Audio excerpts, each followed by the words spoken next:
సిరిసిల్ల ప్రజలు పట్టుకొని కేటీఆర్ దొంగ వెంటనే, సిరిసిల్ల ప్రజలను పట్టించుకొని కేటీఆర్ దొంగ వెంటనే. జై Congress, BRS, BRS, BRS, BRS, BRS.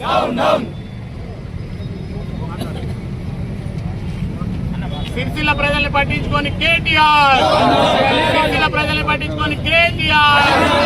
వారానికి 2 రోజులు ఉంటామన్నావు, ఏమైంది? వారానికి 2 రోజులు ఉంటానన్నావు, ఏమైంది? వారానికి 2 రోజులు ఉంటానన్నావు, ఏమైంది? వారానికి 2 రోజులు చెట్టు మీది కొంగ, చెట్టు మీది కొంగ పట్టించుకొని కేటీఆర్ వెంటనే. వారానికి 2 రోజులు ఉంటారు ప్రజలు కేటీఆర్ పాలనలో ఆ రోజు నువ్వు మంత్రిగా ఉండే సిరిసిల్ల సమస్యలు పట్టించుకోలేదు కావచ్చు.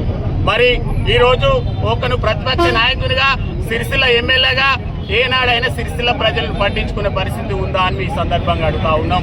ఎందుకంటే ఎన్నికల ముందు మీరు ఇచ్చినటువంటి వాగ్దానం ఏమైతుందో వారానికి 2 రోజులు ఇక్కడ ఉంటానని చెప్పినావు. మరి వారానికి 2 రోజులు కాదు కదా, 6 నెలలు కూడా ఇక్కడ ఒక 2 రోజులు ఉండే పరిస్థితి లేదు. కేటీఆర్ మీకు ఇక్కడ సిరిసిల్ల ఎమ్మెల్యే పదవి ఎందుకని మీ సందర్భంగా అడుగుతా ఉన్నాం. ఇట్లా ఎన్నిసార్లు సిరిసిల్ల ప్రజల్ని మోసం చేసి ఎమ్మెల్యేలా గెలిచి ఇక్కడ ప్రాంత ప్రజలను ఎన్నిసార్లు మోసం చేస్తామని సందర్భంగా మేము డిమాండ్ చేస్తా ఉన్నాం. సిరిసిల్ల సమస్యలను ఏనాడైనా పట్టించుకొని మా ప్రభుత్వం దృష్టికి తీసుకొచ్చిన దాఖలాలు ఎప్పుడన్నా ఉన్నాయా? ఈ 30 నెలల కాలంలో ప్రజలను మోసం చేయడం, వంచడం మీ పాలనకు కరెక్ట్ కాదని మీ సందర్భంగా తెలియజేస్తా ఉన్నాం. సిరిసిల్లలో నువ్వు పెట్టిపోయినటువంటి 300 కోట్లు మీ ప్రభుత్వంలో 350 కోట్లు బకాయిలు పెట్టిపోతే మా కాంగ్రెస్ ప్రభుత్వం వచ్చినాక పద్మశాలి బిడ్డలకు 350 కోట్లు బకాయిలు చెల్లించినట్టు ఘనత కాంగ్రెస్ పార్టీది. మున్సిపల్ ఎలక్షన్ లో 39 వార్డుల్లో తిరిగి నీ కౌన్సిలర్ని గెలిపించుకున్నావే తప్ప మళ్ళా ఎలక్షన్లు అయిపోయిన తర్వాత ఏ వార్డు కన్నా పోయి సమస్యలు తెలుసుకునే పరిస్థితి నీకు ఇప్పుడు కానీ ఉందా అని అడుగుతా ఉన్నాం. 39 వార్డులలో ఎప్పుడు కూడా పోయి మీ సమస్యలు ఏమున్నాయి, మీ ప్రజా సమస్యలు ఏమున్నాయి, మీరు అభివృద్ధి ఏ విషయంలో ఏముంది అని తెలుసుకొని మా ప్రభుత్వం దృష్టికి తీసుకొచ్చిన దాఖలా అని ఎప్పుడైనా ఉన్నాయని చెప్పి సందర్భంగా అడుగుతా ఉన్నాం. ఈ దొంగతనాల నాటకాలు, ప్రజలను మోసం చేయడంలో మీ దూరాంకారానికి ఇది ఒక నిదర్శనం అని చెప్పేసి ఈ సందర్భంగా మీకు తెలియజేస్తా ఉన్నాం. మీరు గెలిచినట్టు కాలంలో సిరిసిల్ల ప్రాంతానికి ఎన్నిసార్లు వచ్చినావు అయ్యా కేటీఆర్ అని ఈ సందర్భంగా అడుగుతా ఉన్నాం. ఈ సమాధానం చెప్పాలి. సిరిసిల్ల ప్రజలకు ఒక ఇల్లు కట్టుకొని సిరిసిల్లలో ఉంటా అని చెప్పినావు, ఉన్నవా అయ్యా కేటీఆర్ అని అడుగుతా ఉన్నాం. ఉన్నవా అయ్యా కేటీఆర్ అని అడుగుతా ఉన్నాం. ఎందుకు ఈ ప్రజలను మోసం చేస్తా ఉన్నావు? నీకు శాత కాకపోతే సిరిసిల్ల ఎమ్మెల్యే పదవి రాజీనామా చేయి, సిరిసిల్ల స్థానికుడు ఎవరైనా గెలుస్తారు. కానీ నువ్వు హైదరాబాద్ ప్రాంతానికే నువ్వు పరిమితమై ఇక్కడ ప్రజల సమస్యలు పట్టించుకొని ప్రభుత్వ దృష్టికి తీసుకొచ్చినట్టు పరిస్థితి ఇప్పటికి కూడా లేదని చెప్పి సందర్భంగా మేము అడుగుతా ఉన్నాం.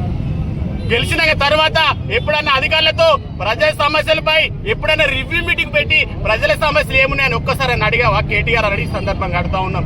ఎందుకు ఈ దొంగ నాటకాలు? ప్రజలను ఎందుకు మోసం చేస్తా ఉన్నావు? ప్రజా సమస్యలు పట్టించుకోవు అధికారులు. మరి ఇక్కడ లోకల్ మరి వర్షాకాలం వస్తే సిరిసిల్లలో అనేకమైన సమస్యలు ఉన్నాయని మీకు తెలుసు కదా కేటీఆర్ అని సందర్భంగా అడుగుతా ఉన్నాం. మరి సమస్యలు ఏదో తెలుసుకొని మా కాంగ్రెస్ ప్రభుత్వం దృష్టికి తీసుకొచ్చినావా? మీకు శాత కాకపోతే చెప్పు, రాజీనామా చేయి. మేమే ప్రభుత్వంలో ఉన్నాం, ఖచ్చితంగా చేస్తాం. నీకు శాత కాదని చెప్పి సిరిసిల్ల గాంధీ గడికి వచ్చి మాకు రాజీనామా చేస్తున్నా, నాతో నైతలే అని చెప్పి రాజీనామా ఈ సందర్భంగా గాంధీ గండి క్షమాపణ సిరిసిల్ల ప్రజలకు గాంధీ గడ క్షమాపణ చెప్పి రాజీనామా చేయి. మేము చూసుకుంటాం, మా ప్రభుత్వం ఉంది. ఎప్పుడు కూడా మీరు రాలేని పరిస్థితి సిరిసిల్లకు. కేటీఆర్ అయ్యా ఆ రోజు మంత్రిగా ఉన్నావు, సరే నీకు అప్పుడు వీలు కాలేదు. ఇప్పుడు ప్రతిపక్ష నాయకుడివే కదా, నీకు అంత పెద్ద పని ఏముంటది? సిరిసిల్ల ప్రజల సమస్యలు పట్టించుకునే పని ఏముంటది? ఓన్లీ హైదరాబాద్ ప్రాంతానికే నువ్వు పరిమితం అయితే నిన్ను గెలిపించిన సిరిసిల్ల ఒక 5 సార్లు ఎమ్మెల్యే గెలిపించిన సిరిసిల్ల ప్రజల సమస్యలు ఏందని చెప్పి సందర్భంగా మోసం చేస్తావు కేటీఆర్. 5 సార్లు ఎమ్మెల్యే గెలిస్తే ఇక్కడ సమస్యలు పట్టించుకోవు. మీరు ఇక్కడ అవినీతిలో కూరుకోబోతా ఉంది మున్సిపల్లో. మీ కౌన్సిలర్లు చూస్తా ఉన్నాం. నిన్న ఒక పాప వెంకల అశోక్ డబుల్ బెడ్రూమ్ నిన్న ఒక వెంకటేష్ పాప 3 రోజుల కింద మిస్ అయ్యి మీ భయానికి మీ కౌన్సిలర్ భయపెట్టిన ప్రాంతానికి అది బలై పాపం ఆత్మహత్య చేసుకున్న సంఘటనలు కూడా చూస్తా ఉన్నాం. డబుల్ బెడ్రూమ్ ఎక్కడ కూడా మా కాంగ్రెస్ కార్యకర్తలు పట్టిగా ప్రభుత్వం నుండి వచ్చినాయి ప్రజలకు వస్తా ఉంటే మీ టీఆర్ఎస్ పాలనలో అవినీతి కూరుకుపోయి డబ్బులు అడిగి డిమాండ్ చేస్తే ఒక ప్రాణం బలైందని చెప్పి ఈ సందర్భం కూడా తెలుస్తా ఉన్నాం. ఇప్పటికైనా సిరిసిల్ల ప్రజలకు క్షమాపణ చెప్పి నేను సిరిసిల్లకు రాను అని చెప్పి రాజీనామా చేయని చెప్పి ఈ సందర్భంగా కాంగ్రెస్ పట్టణ పక్షాన మేము డిమాండ్ చేస్తూ వెంటనే రాజీనామా చేయాలని చెప్పి మరొకసారి కూడా కోరుతా ఉన్నాం.